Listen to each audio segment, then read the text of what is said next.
Bismillahirrahmanirrahim. Assalamualaikum warahmatullahi wabarakatuh. Baiklah, kami di sini akan menjelaskan tentang substansi filsafat ini. Substansi filsafat diartikan sebagai objek yang tidak dapat berdiri sendiri tanpa keterangan-keterangan lain. Berbicara tentang substansi filsafat tidak lepas dari pengertian fakta, kebenaran, kenyataan, konspirasi, ataupun logika. Filsafat yaitu juga sebagai landasan. Yang pertama, filsafat sebagai landasan pemikiran. Menurut pengertian umum, filsafat adalah ilmu pengetahuan yang menyelidiki hakikat segala sesuatu untuk memperoleh kebenaran.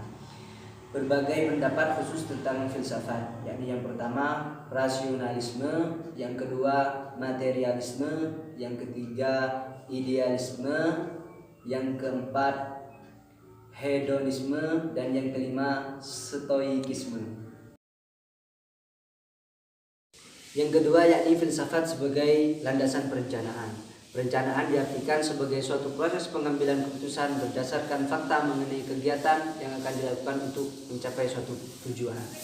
Dalam memahami konsep perencanaan ada dua paham filsafat yang harus diketahui, yakni rasionalisme dan empirisme. Yang ketiga, filsafat sebagai landasan pengembangan ilmu. Tujuan proses pengembangan ialah kedewasaan.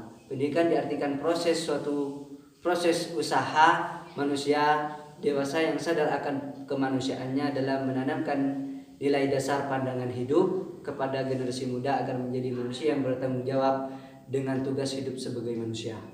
Masalah dalam filsafat ilmu pada dasarnya menunjukkan topik kajian yang dapat masuk ke dalam salah satu lingkup filsafat ilmu pendidikan.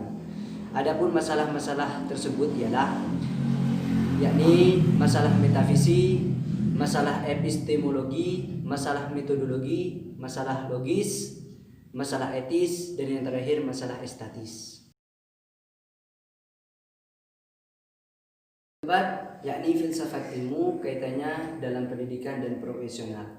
Menurut Browner dan Brons, bahwa pendidikan dan filsafat tidak bisa dipisahkan. Karena yang dijadikan tujuan pendidikan adalah yang juga dijadikan tujuan atau sasaran filsafat, yaitu kebijaksanaan. Peran filsafat sebagai menetapkan konsep, ide-ide, dan idealisme yang dibutuhkan sebagai landasan dan tujuan pendidikan. Pendidikan berperan sebagai usaha untuk mewujudkan dan mengupayakan ide-ide tersebut menjadi kenyataan. Mungkin hanya itu yang dapat kami jelaskan. Kurang lebihnya mohon maaf. Wassalamualaikum warahmatullahi wabarakatuh.